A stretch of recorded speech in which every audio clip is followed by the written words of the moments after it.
మీ business ఏదైనా మీ ఊర్లో promotion చేయాలంటే అది సుమన్ టీవీతోనే సాధ్యం. ఇప్పుడే సంప్రదించండి. హాయ్ హలో నమస్తే, వెల్కమ్ టు సుమన్ టీవీ. నా పేరు తిరుపతిరావు. ఇప్పుడైతే ఎక్కడ చూసినా కూడా బడ్జెట్ అంటుంటారు. రాష్ట్రంలో ఒక బడ్జెట్ రిలీజ్ చేస్తూ ఉంటారు, కేంద్రంలో ఒక బడ్జెట్ రిలీజ్ చేస్తూ ఉంటారు.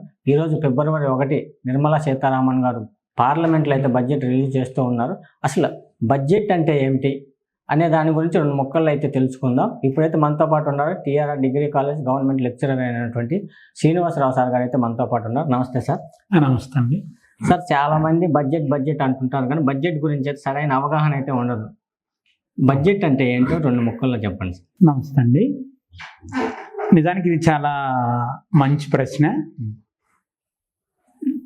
చర్చ అయితే బడ్జెట్ ప్రవేశపెట్టినప్పుడు బడ్జెట్ గురించి మాట్లాడుకుంటూ ఉంటాము, కానీ అసలు బడ్జెట్ అంటే ఏంటి అనే దగ్గరకు వచ్చేటప్పటికి చాలామంది దాని గురించి తెలియకపోవడం వలన గందరగోళానికి గురయ్యేటువంటి అవకాశం ఉంది. అందుకని బడ్జెట్ అంటే ఏంటి అని అన్నప్పుడు ఏదైనా ఒక సంస్థ కావచ్చు, లేకపోతే ఒక కుటుంబం కావచ్చు, లేకపోతే అది ఒక గవర్నమెంటు కావచ్చు, ఏదైనా కానీ ఒక నిర్దిష్టమైనటువంటి రాబోయేటువంటి కాలంలో తమకు వస్తున్నటువంటి ఆదాయ వనరులు ఎంత, ఆ ఆదాయ వనరులకు తగ్గట్టుగా మనకునేటువంటి ఖర్చులు ఎంత అనేటువంటిది బేరీజు వేసుకొని దానికి తగిన ప్రణాళికని రూపొందించుకోవడం ఏదైతే ఉందో దాన్నే మనం బడ్జెట్ అని అంటాం. కాబట్టి బడ్జెట్ అనేటువంటిది ఒక భవిష్యత్తులో ఒక నిర్దిష్టమైన కాలానికి ఆదాయ వనరులు, ఆ ఆదాయ వనరుల యొక్క ఖర్చు, ఈ రెండింటి గురించి తెలియజేసేటువంటి ఒక పత్రం అని చెప్పచ్చు అన్నమాట. సో ఇది ఇక మనం ప్రభుత్వాల గురించి మనం మాట్లాడుకున్నప్పుడు ఒక సంవత్సర కాలానికి, అంటే రాబోయేటువంటి ఒక సంవత్సర కాలానికి ఆ ప్రభుత్వం యొక్క విధి విధానాల మీద ఆధారపడి తమకు వస్తున్నటువంటి ఆదాయం ఎంత, తాము ఆ సంవత్సర కాలంలో చేపట్టేటువంటి కార్యకలాపాలు లేదా అప్పటికే ఉండేటువంటి ఒక స్థిరమైనటువంటి ఖర్చులు ఏవైతే ఉన్నాయో వాటి మీద ఒక అంచనాకి వచ్చి దాని ప్రకారం అటు రాష్ట్ర ప్రభుత్వం అయితే శాసనసభలో, కేంద్ర ప్రభుత్వం అయితే లోక్సభలో, ఆ తదుపరి రాజ్యసభలో ప్రవేశపెట్టి దాన్ని సమర్పించడం అనేటువంటిది జరిగేటువంటి ఒక అధికార పత్రం ఏదైతే ఉందో, అఫీషియల్ డాక్యుమెంటు, దాన్నే మనం బడ్జెట్ అని చెప్పనని, అది రాష్ట్ర బడ్జెట్ కావచ్చు లేదా సెంట్రల్ గవర్నమెంట్ బడ్జెట్ అని అంటామని అనమాట. ఇక దీంట్లో చూసినప్పుడు ఏంటంటే బడ్జెట్ అనేటువంటి దాంట్లో ఇందాక నేను చెప్పినట్టుగా సోర్స్, ఈ సోర్సుకు ముందు ఆనవాయితీ ఏంటంటే మొత్తం మన ఖర్చులు రాబోయేటువంటి కాలంలో ఎంత ఉండవచ్చు. ఫర్ ఎగ్జాంపుల్ మొత్తం దేశం అనుకుంటే, దేశ బడ్జెట్ గురించి మనం మాట్లాడుకున్నప్పుడు ఈ దేశంలో ఉండేటువంటి వివిధ రకాలైనటువంటి ప్రజలకి ఏ రకాలైనటువంటి పథకాల ద్వారా, ఏ రకాలైనటువంటి స్కీముల ద్వారా మనం వెచ్చించవలసిన మొత్తం ఎంత అనేటువంటిది ఒక అంచనాకి రావడం జరుగుతుంది. దానితో పాటు అప్పటికే ఉండేటువంటి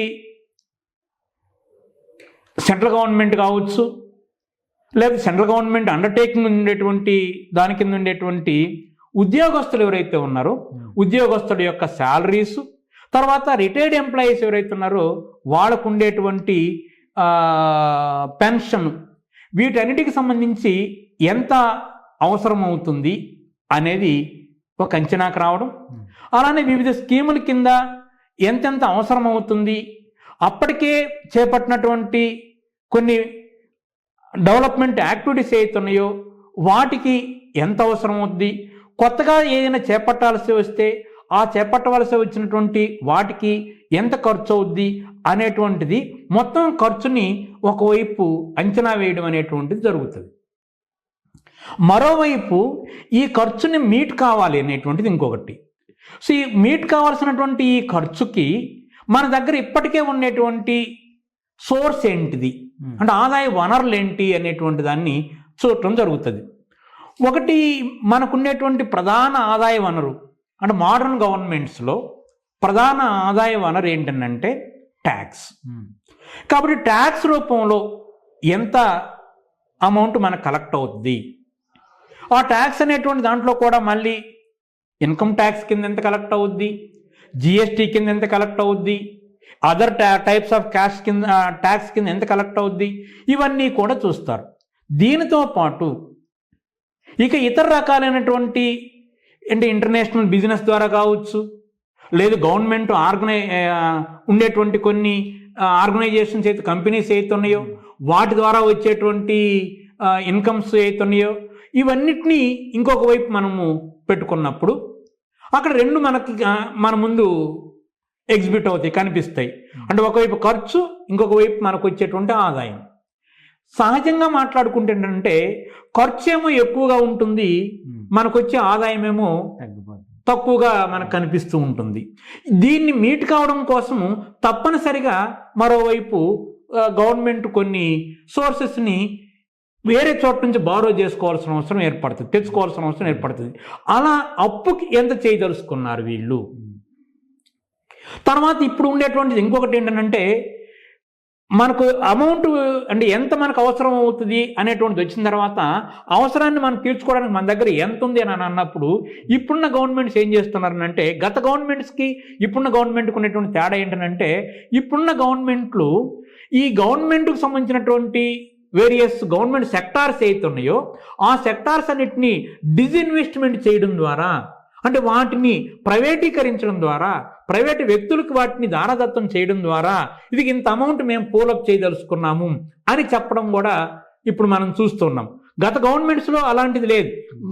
ఇటీవల కాలంలో అంటే ఒక 15 సంవత్సరాలు లేక ఈ ఏదైతే నూతన ఆర్థిక పారిశ్రామిక విధానాలు అనేటువంటి వచ్చినాయో ఆ వచ్చిన దగ్గర నుంచి మనం ఈ రకమైనటువంటి ట్రెండ్ని మనం చూస్తూ ఉంటాము.